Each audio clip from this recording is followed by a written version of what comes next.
Hi, my name is Shrimp Fried Souza. And I'm Gold. This is Band Bands Over over Beers. beers. I'll put the picture there. Okay. At today's band, I am not a huge fan of, to be completely honest. Tyler loves them. A lot of people I love do. them. Today's band, Is Weezer. fucking Weezer. Weezer and Dee Dee.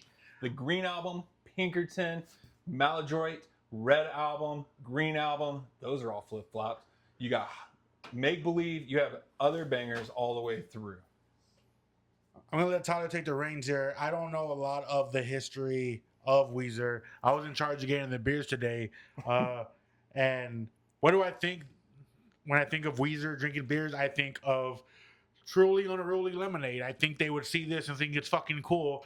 It's blue raspberry flavored. Fun fact about me: I don't like blue raspberry. It's not a real fruit. You can't find it in the wild, so I don't really care for blue raspberry. And if I had to compare Weezer to anything, it would be blue raspberry. Everybody fucking loves blue raspberry, and I just don't. But let's There- go. There's a tart, a tang, a wonderfulness, and just because it's imitation doesn't mean it's bad.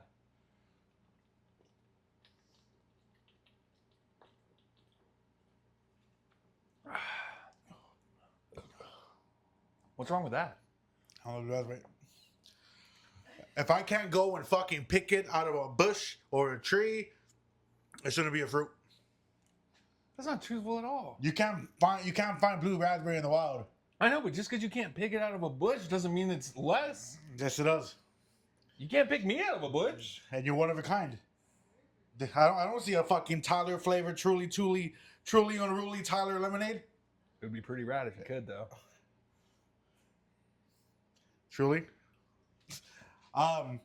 So Tyler was just telling me right now about Weezer that after the initial album success, they went on for their second album and wanting to recreate that success or take advantage of people knowing who they are now, that he put a lot more of himself into that second album. The second album is It's called Pinkerton, and it is the title track, or it's named after P.F. Pinkerton from Madame Butterfly, which is about a man and a woman falling in love with a Japanese woman and her attributing their love to like a sailor and how he goes from port to port. And just like a rock star, and he was dealing with touring, and does he want to tour as a professional with that, and him going from place to place and not having real roots or anything, and it's hard to have love.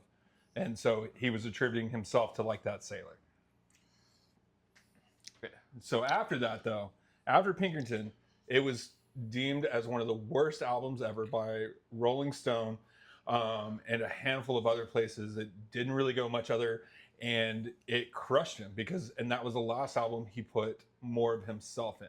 Everything else after this, he went on to go to Harvard, graduated magna cum laude, Phi Theta Kappa, all of these things. And after all of this, he basically took Recontrol. And there was a member of the band, Matt, who thought he was owed something. They went to court for a handful of things, settled out. I think they gave him $50,000 because he half wrote Pinkerton, a lot of the bass lyrics and things like that. And he actually performed some of the things on the Green album, and then Rivers came back and re-recorded over him and things like that. And he was the early manager and things like that too. And so those two first albums, again, not just his way of looking at what touring was, but also this in between of what his bandmates were. And so he realized that for him to be successful, he had to continue and be something more and be in total control. And on that, so then he started collecting what was known in the notebook and is now known as the Excel sheet. He went in to create every time he had a hook, a line, a word, something mass popular, he jotted it down. Then later transformed it into this giant work Excel sheet. And so basically their music is AI music before AI. And he just goes, what will work? Put it together, this chord riff, this chord, all of these will work. And then he manufactures these songs because he was so scared. I'm not really scared of failure, but he was like, I will not produce another fail. I will not produce another fail album. And he started looking at it that way. And so I am a very early Weezer fan. There's actually a part of me that I don't really like Weezer when I first started listening to them, because I do think that I think they're this weird party punk. They are these songs without feelings or emotions and things. And this is before I heard Pinkerton. Now, Pinkerton is by far one of my absolute favorite albums of all time, all the way through with El Scorcho, Pink Triangle, and the first time I heard Butterfly, the end song on the album, I cried. I'm not even gonna lie. It is absolutely amazing, and it's about basically how a young man views love and thinks he has to capture it, and he puts this butterfly in a jar, and he waits till it dies and withers all away because he couldn't hold on to it. He didn't know how to, and I think that's such a euphemism for what love is when you're a young person, and it's so very, very difficult. Then after that, and it tortures you, and you create this version of yourself. You want to be cool, you want to be popular, you want to do all of this, and so you come out with Hash Pipe because you're cool, you're fun, Island in the Sun, and then you continue on with Pork and Beans, all of these, and they're all of these hit, all of the singles off of those next albums all hit really, really incredibly well. And so he also went on to help, because of how he thought, help produce a lot of, or work with a lot of other singers and punk bands and stuff, to give this more mechanical or robotic kind of thing to it. So from what I read, from what I read, and I don't like Weezer. I'm gonna say that 100 fucking times. I don't like Weezer. But the whole Excel sheet thing, it's cool to me, because so many of the bands that I listen to me, so many of the bands I listen to have a similar approach to music. You know, that's what math rock is. At the end of the day, Midwest emo, fucking pop punk, fucking folk punk, all that. It's essentially math rock, because it's Dexter and Math Rocks is a great band. Moon Rocks.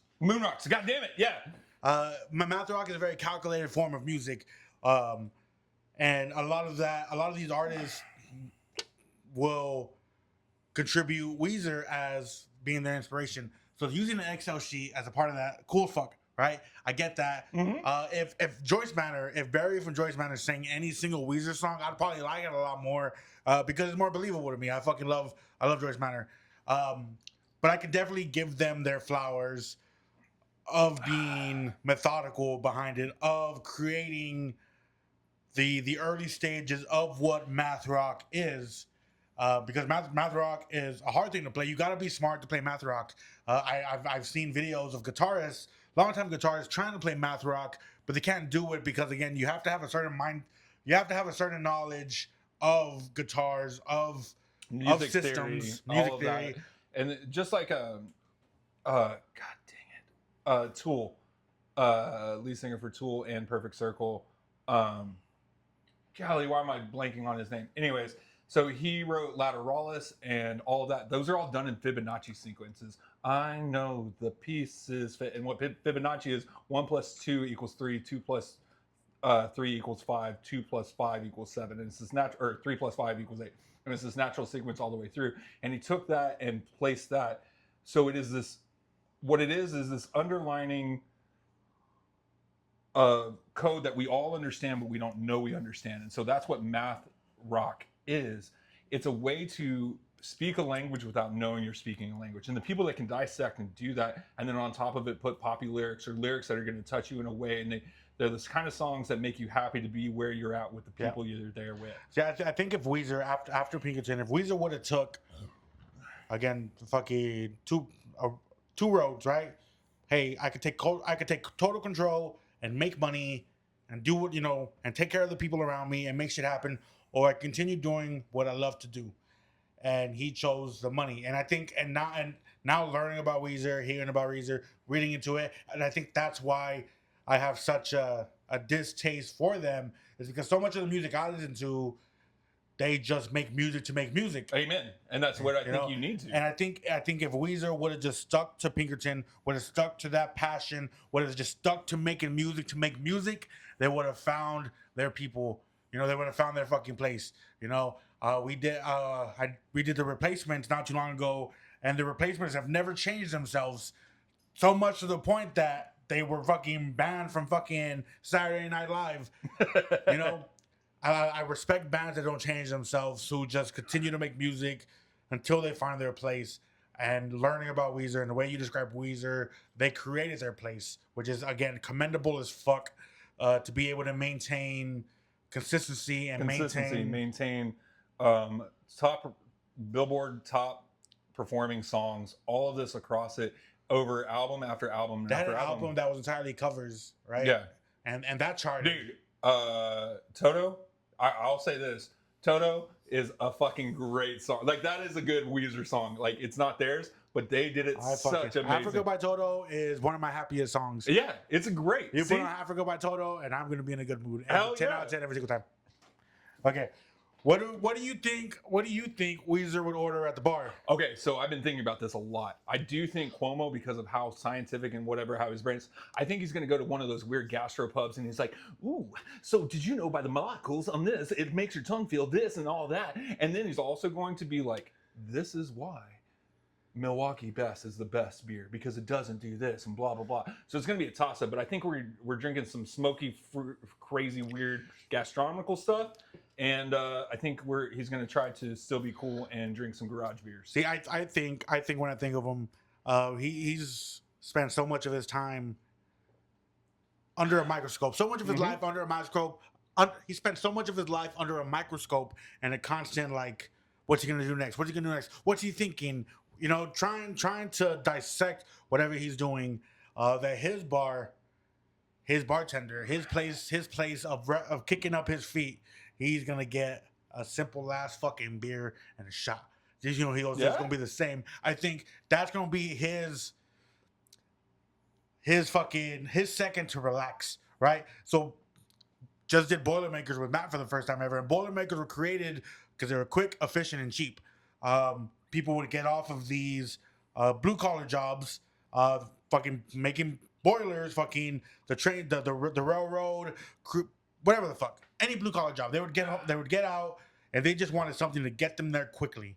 And I think with the way I've looked at Weezer, the way I've read into Weezer, the way you've described Weezer, that at that point he wants to be efficient. You know, he's efficient with writing music. I think he would be efficient with drinking, and he's gonna go to just a simple fucking Boilermaker. If it's not broke, don't fix it. Give me that. I gotta be up early for school to write music, to do everything that this band needs to do because nobody else can do it because I have to do it. So I assume he would drink that. I think if anybody asked him, he's gonna drink some stupid shit like this. Is fucking disgusting. Do you like this? No, it's fucking terrible. It's gross. I think he's gonna say he likes this, but I think he would drink something hard, something cheap, something quick, so he can get the fuck back to it. Do I think I can outdrink him? Honestly, I can. I do. I want to say yes, but from my experience, people who undergo such self-criticism can fucking drink. No, I think he can, but also I think he's also doing all that, or he's just fucking drinking a Pinot Noir. He's wine drunk. He might be. I see him being wine drunk. I do. If I can make him take some Rumple, I'm winning. Do I think he'd be fun to drink with? No. No? I don't think so. You don't think how his brain works, and then you would get lost in his words? I think. Or is it going to be too hyperbole and try to speak above and make more than what it is when you believe everything in this world is run on emotion, and that's how it should go? I think me and him are on opposite sides of the bridge, and I think me and him would spend too much time convincing each other of our points instead of enjoying ourselves. I see that. I think he would talk about the importance of systems, and I think I would talk about the importance of emotions. Have you ever seen SLC Punk? Okay, so there's this great scene at a house party where they get into this debate between order and disorder and how it's this continual path and this is to this and this and that. I see y'all sitting down and it'd be 100% that. Yeah, that, and then I don't think it'd be fun. I think it'd be informative. I think I would learn some shit. Overall, I would give him a 6 out of 10. That's the lowest I've ever rated anybody. For real? Yeah, just because I just think it'd be argumentative. You know, overall, I think I would take something from it, but I don't think I'd ever want to drink with him again. Yeah, that's fair. I think I would leave that like, you know what, he showed me some shit, but next time I'm whooping his ass. I want to. Well, one leg shorter than the other. Fucking topple his little ass over. You? See, I get lost in people's brains. I'd go a cool 7.5 or 8. It depends on how. And this is my problem: is I don't know if he would turn it pretentious. I can't say that word, pretentious, whatever. The moment you do that, then you're arguing on your behalf and not on the behalf of being better. And if it goes that route, that's a solid 4 for me. But if it is this like, hey man, we're all here on this rock, let's do it this way. And if I could get him to talk about Pinkerton, I would fucking love that. Okay.